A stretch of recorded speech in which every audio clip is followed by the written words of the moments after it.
Hello, everyone, and welcome to the first of a series of looking at things a little bit deeper, looking into our lives and looking into sort of that spiritual meaning behind the simplest of things. And what came to me was to use this medium of expression and really blow it up, for want of a better word. And it begins with a very simple poem. Don't worry, it's not going to be a huge, long, rambling poem. It's something called a haiku, which is very brief. And if you can, allow these words just to drop with you for a moment, and then we'll look into what's really going on. It goes as follows.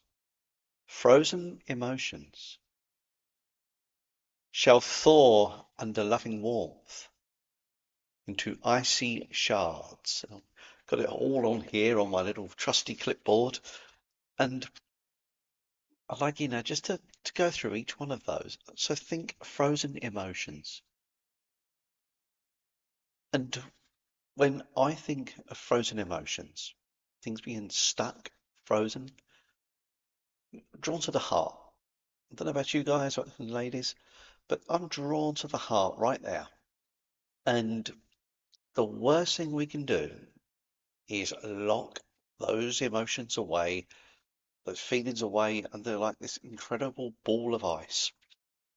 Just say, I'm okay, locking it away. Never to be bothered again. But the problem, it becomes like stuck, doesn't it? It becomes like a poisonous energy that's just sitting there stagnating, doing nothing. It's not flowing. I mean, if you think about it, those feelings, those emotions have got to go somewhere. But we're taught like to put it away in a little corner, bottom in the back of our heart somewhere, or in our mind, because this is kind of all linked in going on here, and it is just locked away and never to be discussed again. Don't think that's very healthy, do you? And unfortunately, the society we live in, especially the Western society and East Europeans as well, it kind of locks it away. If you're a man, especially if you start crying or showing emotion, you're seen as weak. You're seen as a little bit like, come on, man up, what's the matter with you? So, and I'll use an example. So what, your girl's friends left you? Get over it. What's the matter? There's plenty of other ones in the sea. You get that ridiculous attitude. Or some people may subscribe to that. Maybe watching it. No, that's exactly what you do. You know what? And you can have that belief set, but it is really going to hold you back in the long term, my friends. I promise you. Because as you're older, you sort of like develop and kind of get a little bit older in age. Those emotions are all the time swirling in your heart center, and it comes really when you really burrow down, you really get the old chisel out, you dig deep.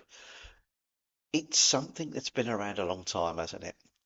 And I'm guessing, this is my own feelings, is this probably comes from military backgrounds or military in the past. Because you think about that, you've got to bury those emotions. Because you could be asked to go and do what we conceived as a heinous crime. You could basically get away with, what about word, legalized murder.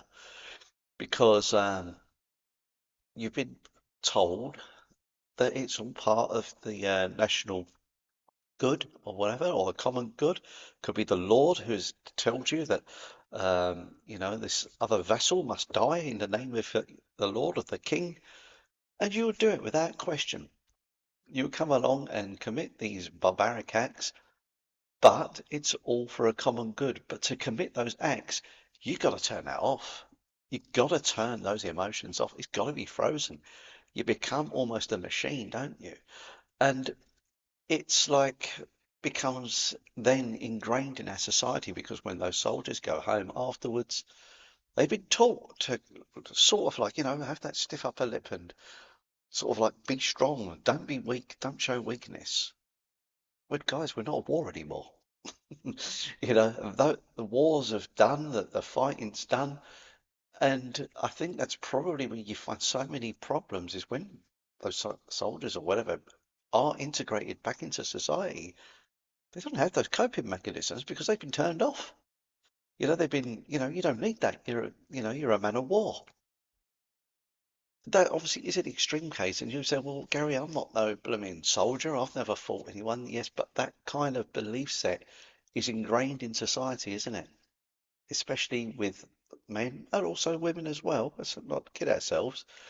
And it will be locked away, and you can never come out and put your head above the parapet showing emotions. We have this belief of stoicism, and that stoicism, I'm sure that goes right way back to the ancient Greek time. So we are talking generations of in antiquity, really going back a long way. The problem is, really deep down, we know that does not help our mental health, our emotional health, and everything is about suppression. Suppression, put it back, put it in the back of the hole, and something happens, yeah, well, let's take that as yes, life, innit? Get on with it. So what? Behave yourself. That is kind of what it's like, isn't it? But if we want to engage in our emotional intelligence, allow those blockages to clear, oh my God, we'll feel so much lighter. We've released all that baggage, all that hurt, because we've expressed what we really feel. And that is natural. To repress it is not natural.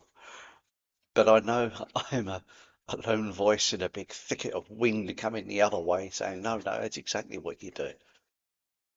But really, let's try thinking just a little bit different and taking the time to sort of like get into that energy. And so we come to the second line, shall thaw under loving warmth. And the loving warmth starts with you. Of course, we have external love from our partners, from our family, and everything else. But really, we got to learn to love ourselves. And I'm not talking about narcissism, about ego, where you're saying, like, oh, I'm so great, blah, blah, blah. No, it's being gentle with yourself, being compassionate with yourself, showing those gentle emotions are kind of opening into that heart space because the heart space is where we drop into. The heart space, if you drop into that area, you're not going to hear the head or the mind dictating as to what you ought to be doing because the mind can really be it can be the trickster. It could be that little pest who will like act in suppressing you, getting that thumb of yours and then pushing you down. I'm sure we'd rather not be in that space. So, loving warmth, how do we get into that loving warmth state? Well, I think with first, when you recognize that self-love, and it could be that you recognize, you know what, there's some things in there I'd like to change a little bit, release, and depending how deep those wounds are, it's up to you. It's not for me to say you must do this. It's got to come from you. But the most simple thing is drop into your heart. Not there, there. Drop into your heart, put your hands on your heart and say, you know what, I'd like to release this. What should I do? And for most of us, a word or a thought will come instantly. You know, then you're tapping into your heart center. That is what you go with. Don't tap in now. No, we don't want to go in there because that will really kind of give you all sorts of tomfoolery. Drop into your heart center and trust it. And so, for example, there are things you can do. Meditation's a good one. Getting into a meditative state of like healing to release that hurt. Meditation, I find quite often will have myself, I've been in that situation, well, I get like tears running down, but I'm not emotional. And this is probably a male thing, and some females as well, where we get these tears running down as I think, well, what's that all about? Well, it's like I said, the love is thawing the ice. And when ice thaws, it comes out as water. So it's quite natural, isn't it, for water to come down? And so what I really feel is going on there when that happens is these are old tears that have never been cried. You know, we probably have in some way moved on from that or inured ourselves from that hurt, but those tears need to be shed. And here and now, we shed those tears. We let them drop. We let them go through, and it can be that you think, oh, I don't really understand that. You don't need to. The main thing is it's a release. You could go down the route of counselling, perhaps. Talk to a professional and discuss with kind of like them your issues. and they can help you come with a plan of action. And it's not about someone saying, well, I ain't bad, I ain't going down that road. It's not like that. It's just giving yourself a little bit of help. Another route you can go through is down the route of what I would probably take, and that is seeing, like, an alternative therapist, one about. Yes, I am a Reiki master teacher, but I'm not, don't tend to talk about Reiki and stuff with these videos.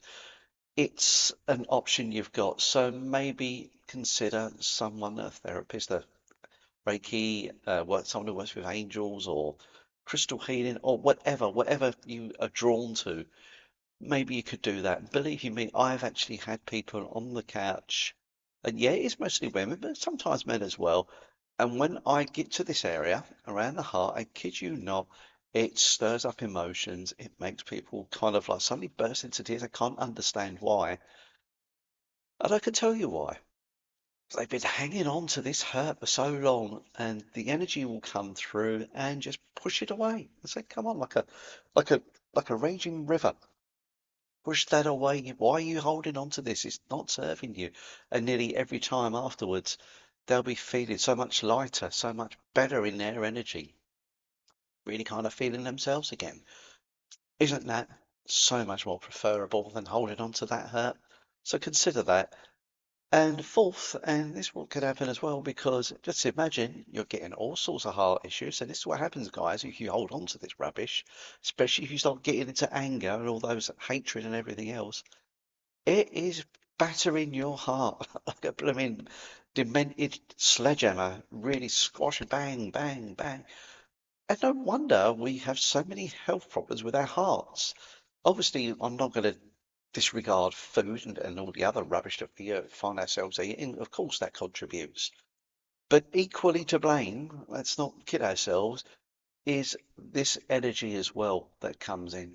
So if we can do something about that, try to release those energies, allow ourselves to get lighter in our souls, in our energy, in ourselves, that's a relief, surely. And of course, we're talking about loving warmth. And when we can kind of sort of like have that love for ourselves, for our partners, and I'm talking about real love, unconditional, no conditions at all, and that person accepts us for who we are, makes us feel like we belong, we are kin, we are family, we are loved. That's a win-win for me. And that's important. But if you haven't got a partner or anything else like that, just learn to appreciate the value of yourself. Because at the end of the day, let's not kid ourselves. When it's all over, when we're called upstairs through those old pearly gates, it's just you, nobody else. And that is the truth, because we're coming home to the soul, coming back home to ourselves.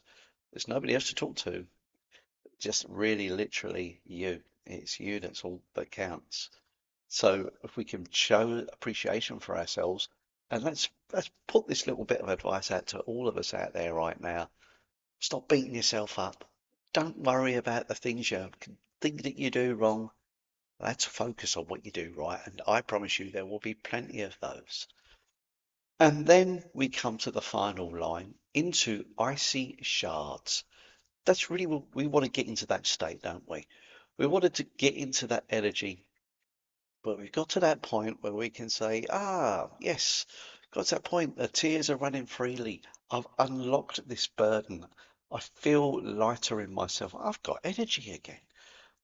And the great thing is, guys, when that heart starts to melt, especially it can make you really guarded, defensive. Let's imagine you've had heartache, for example, and guys especially will just lock that away. Yeah, whatever, I'm carrying on. But really, you're stopping future possibilities of love, of possibilities of openness, because we're taught to lock it away, lock and key. And worse, under that lock and key, there's probably several vaults, you know, right in the middle, tiny, tiny little speck hidden away is your true heart space. So it is something we want to really kind of aspire to. And it may take a lot of time for some of us. Some of us can do this effortlessly. They can just drop into the heart effortlessly. But some of us, we just got to keep on chipping away little bit by bit.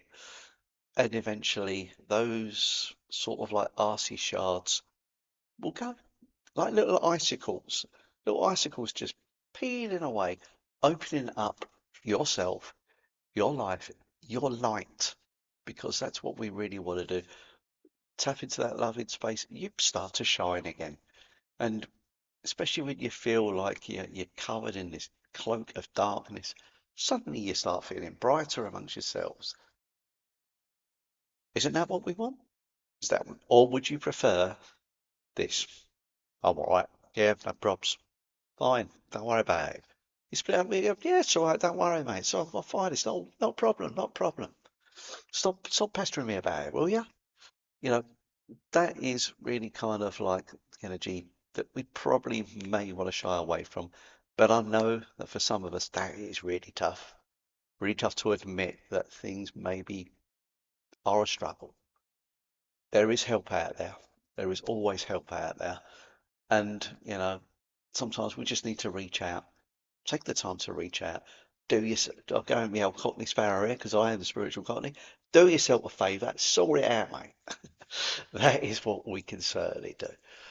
Anyway, those are my thoughts. Just before I go, I'll read that out one more time.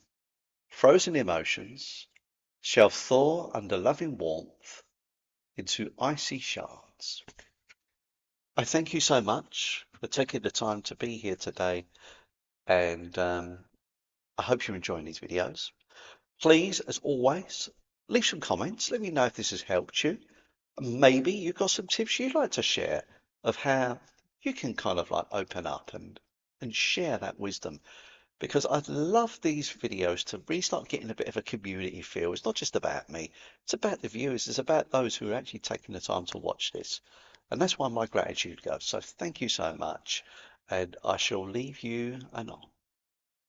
Bye bye till the next one.